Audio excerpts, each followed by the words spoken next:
Okay, so right, we are in this session called Class and Careers, Curiosity to Inspire Creative Classroom Ideas.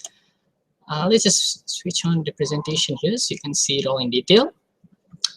All right, so, oops, sorry.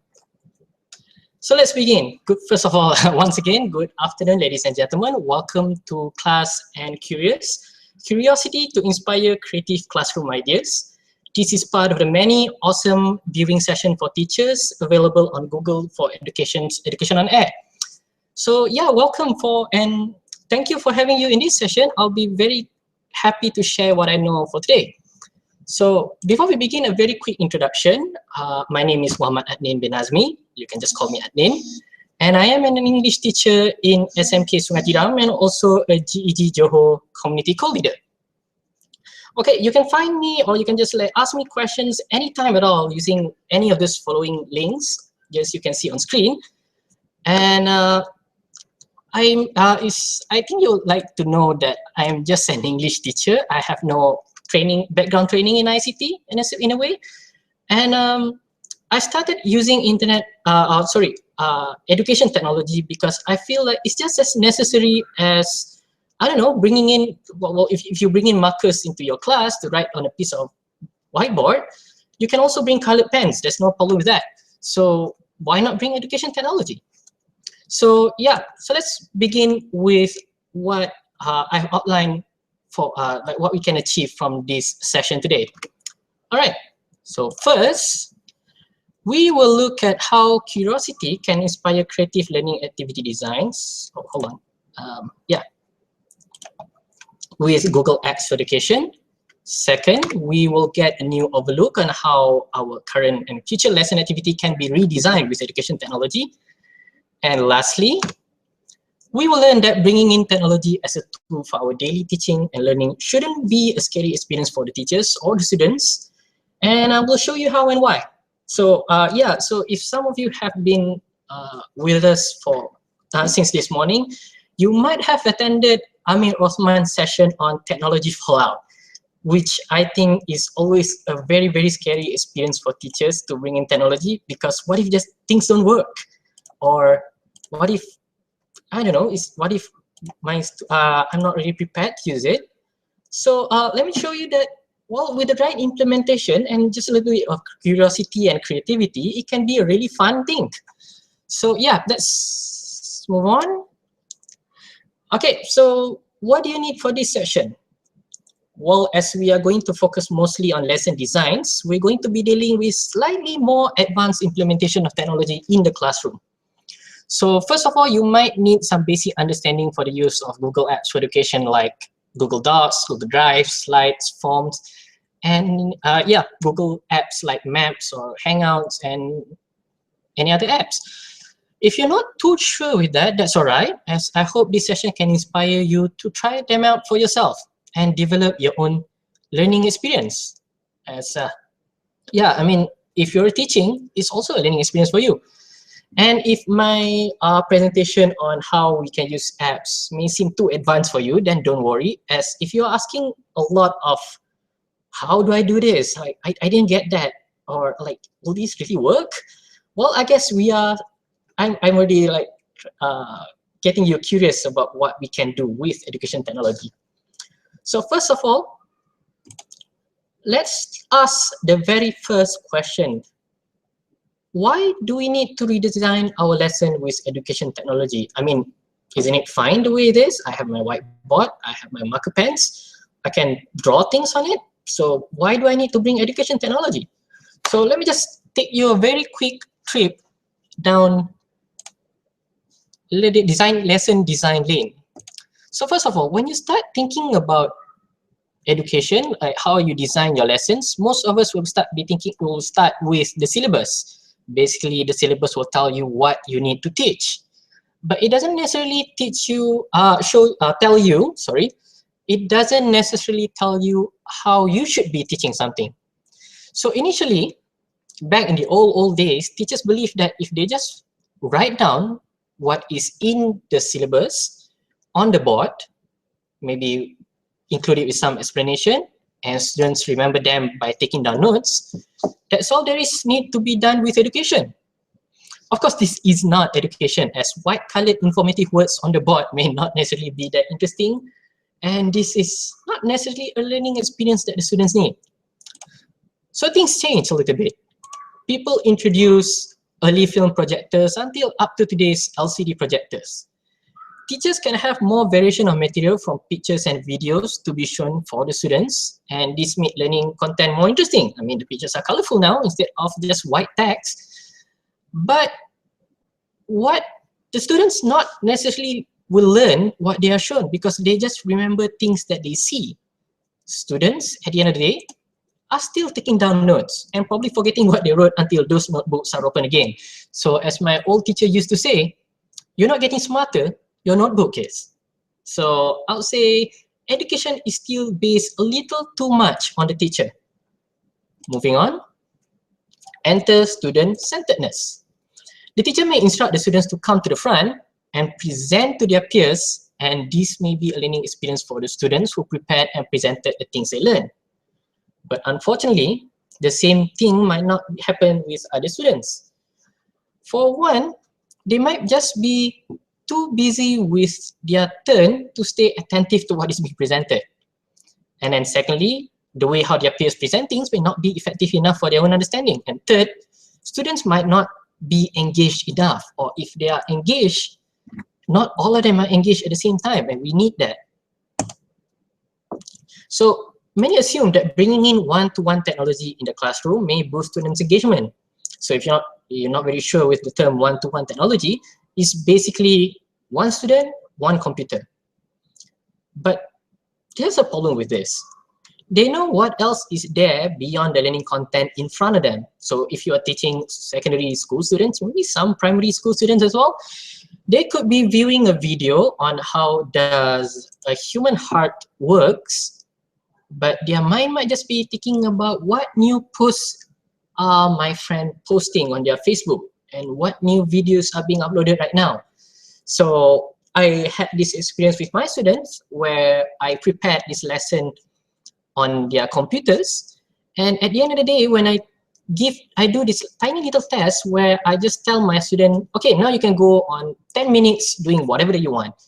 All of them will just switch back very quickly to YouTube and watch, I don't know, PewDiePie, music videos. So they're not really interested with what I'm delivering.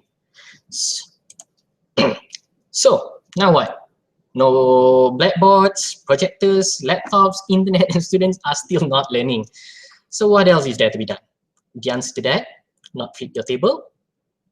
Why we need to redesign our lesson so we can provide better education. As simple as that. So right now, we know that lessons need to be engaging. One, it needs to be student-centered, it needs to be interesting, and most importantly, it has to be creative, so they are interested and everything can work for them. But how do we do this? All right, so basically that's a very long introduction to my session, I guess. But here's an idea, a thought jogger. We're going to use this, I would say, kind of like mantra for the whole session. To share some of my ideas on how new lesson redesign, I'm going to use this. What if we can use the concept of something, maybe something that they're interested in or something that is very in, to teach a particular lesson content? This can be whatever is in the syllabus, with the help of an educational technology as our tool. So some of you might be wondering, what does this all mean? Well, let's begin. First, I've channeled a few what ifs for you, and maybe we can get some ideas on how we can redesign our lessons. First, what if? What if we can use the concept of, drumroll, escape room to teach narrative collaborative writing? Even though I write narrative collaborative writing or cooperative narrative writing, this does not necessarily have to be in English. It can be in BM or in whichever language as well. Using the technology of, I'm guessing that a lot of you are guessing Google Docs, no, Google Slides. So wait, some of you might be thinking, wait, what Docs is for writing, Slides is for presenting. Oh, and some of you might be guessing, you mean they write something, they put it on slides, and then they show it to me? Well, there's a very creative way to go about that, and let me just show you how. And I'm going to exit, whoops, sorry. I'm just going to exit this slide for a moment and bring you to our resources. So I'm just going to go for a quick check on the Google Hangouts. Hopefully things are showing. All right, so let's try the escape room. So, okay. This is a slide that I have presented for my student. Technically, it's a copy of the slide that I presented my student. What I did was I created this interactive, choose your own adventure writing game. I just made it up. So this is just a normal slide. So this is just a picture, and this is some text that I put, and these are just like some funky effects that I like just to put them in the atmosphere. So what I can do is I can get students in groups, and I'll present this in a way that it takes up the whole screen, so students feel like they are playing a game. And when they ask me, where do I get this game? I say, I made it myself. And they are very interested with it. So this is basically a slide. So all they do is just click next, so they can just click anywhere. So to start things off, I give them a little bit of scenario. You wake up in an unfamiliar room. Your head is scrubbing slightly. Getting up from the bed, you look around. You can see a table with a phone on it and a door leading somewhere. Oh, I'm sorry, there's a problem there. Which will you choose? So this is a slide, yes. And if they just click anywhere, it will take them to the next slide. But what I did was, I'm just going to close this off for a while. What I did was I include these two images over here. I hope you can see me clicking on it. And what I did is I click on the link button, the insert link button. And what is going to happen is that with Google Slide, there's a function where you can link the slide to another slide. So basically, if they click on this picture, they'll be taken to slide number 3, titled The Phone. If they click on this picture, which is linked to slide number 5, it will bring them to this slide instead. So let's just try this. Let's just try and go back to presentation mode, and let's say I click on the door and I come to the hallway. I don't want to click the window because I know bad things are outside. I go down the staircase, and there you go. So basically, students are reading this, they are reading this together, and they're trying to figure out which action should they take and which they shouldn't. So let's say you descend slowly down the stairs and you came into a hallway. The length of the hallway made you realize that you're in a bigger building than you initially thought, or maybe not even a building at all. You look across the hallway and notice that there are 5 doors in total. So there's something to click here, right? So when they click, it'll bring them to the next slide. The 5 doors. Which doors will you choose? Okay, so basically all these like earlier slides will introduce them to the concept of, linking slides to images, and they might learn how to, they might figure it out like, oh, okay, so if I insert a link here, I can go here and there. So what you can do is you can tell students, you can separate them into groups, and you can tell them to collaboratively construct a choose your own adventure game upon starting from this point, the 5 doors. And what you have to do is they have to build their own choices, they have to build their own options, they can mislead their players into their own death or whatever. And you just have to tell them that one of the doors, one of the options will lead to the student's escape or the player's escape. And what you do next is just they share the file with you, and you just link this to an external slide. So you can just paste a link to another slide. So what we're doing right now is, rather than telling the students, oh, okay, you can collaboratively write on Google Docs or on Google Slides, you are building an experience where the students know that they have to, well, technically they have to join in the activity and I don't know, and figure out which is the entrance, which one should they read. So it's a very different collaborative experience that I would like you to try with your students. And I did try it, and it was quite fun. Okay, so that was what if number 1. I hope I'm not I still have a lot of time. Oh yeah, I'm only on 15 minutes. So maybe we'll just take some time to soak that in.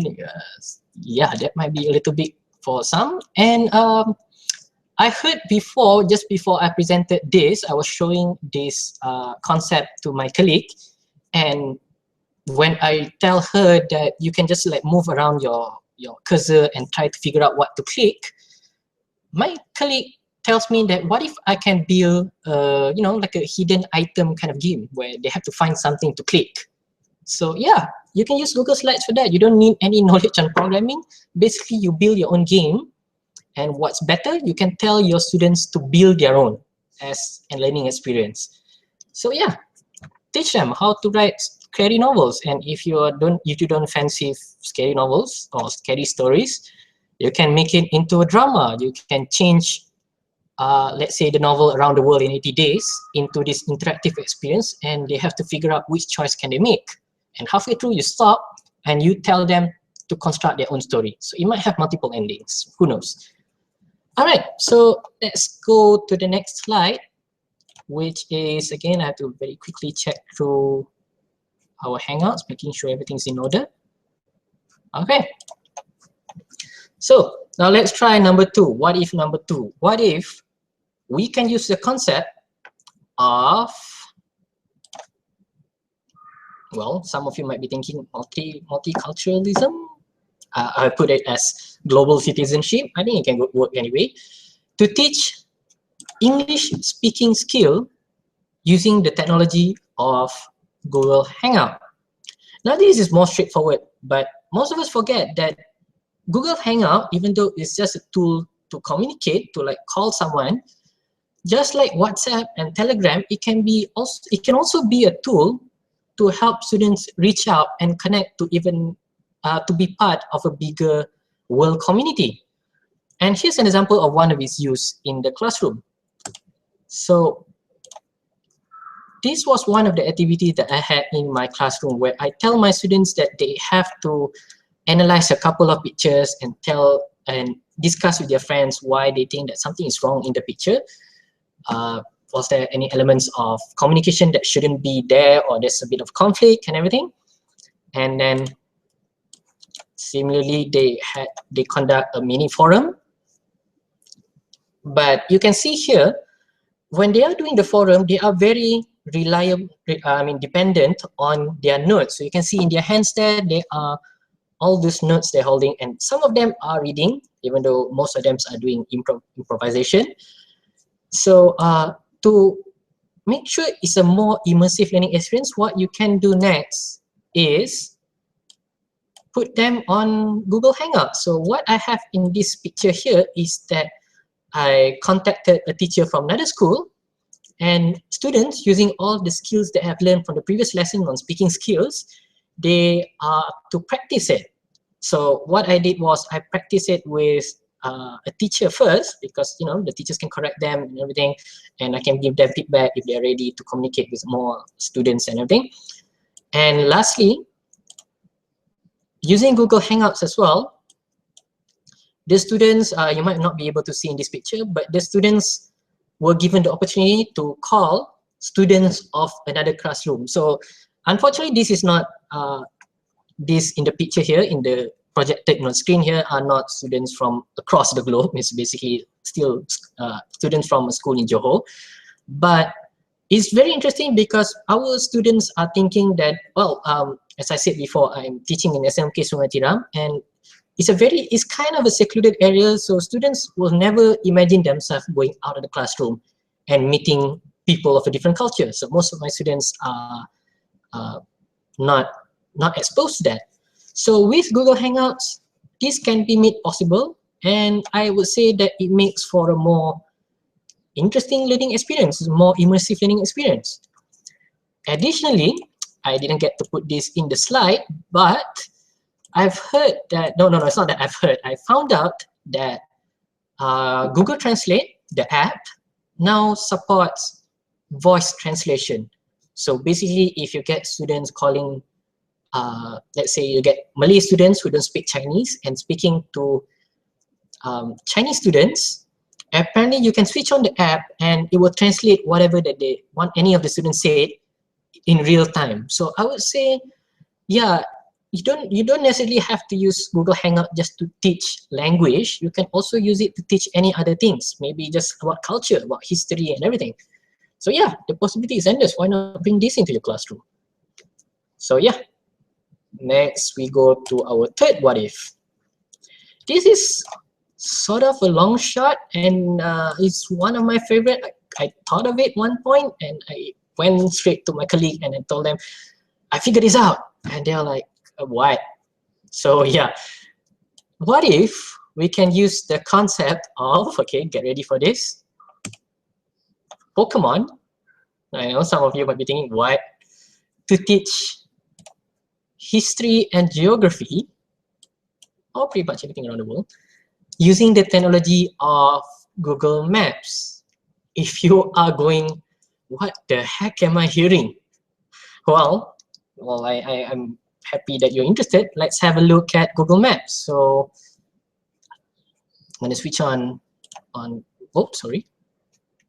Spoiler alert. So I'm going to switch on Google Maps right now and show you how this can be done. Okay, so most of us use Google Maps to find our way from a point to point B, and some of you might be using Google Maps to figure out, you know, you might be using it to teach history. Basically, you're using it as a map. But if you click on that button, oh, I think I was ahead of myself.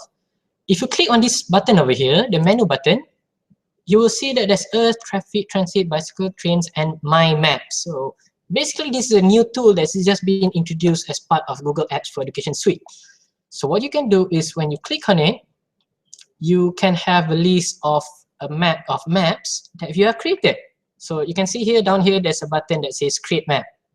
So I'm just going to click you to For Angsana's Pokemon Journey and show you how. There you go. So what is happening here is that there's a few markers, and all these are being placed there by the students. And if I press Earth over here, I'm not sure if it works. Let's hope it does. Whoa, there you go. You can see the markers being put all across the globe, and apparently this will blow your students' mind because it looks so awesome. Okay, but a very quick tool, you can see here there's a button that says Open in My Maps. So if you click on this, this will take you to a screen where you are able to customize your map. So basically, this is just the same as, I'm just going to close this one. This is basically just the same as Google Docs where you share your own map. So you can see here the share button here. I can click on it and I can share this map to my students and all. And they can collaboratively put markers all over the map. But what I did was I added layers over here. So adding layers, I'm able to add all these kind of like customizable, I don't know, like copies of maps placed over each other, and the students are able to edit it to tell a story. So what I did here with Pokemon, the concept that is very easy for students to understand, is that I separate the layer into groups, group 1, group 2, group 3, group 4. So you can see here there's team red, team blue, team yellow. So let's just switch to team yellow for a while. I mean, sorry, team blue, because I think they did a very good job at it. So what they did was, the task was to tell them to you have to travel across the globe and you have to figure out what kind of Pokemon, just role play it out, what kind of Pokemon will you be able to catch based on your own elements, like blue is water, and they have to pin it across the map or where they can find the Pokemon, and at the same time also they have to tell me why do they think or why they imagine that they would capture the same Pokemon in that place. So for example, if you have Singapore, okay, there's nothing here.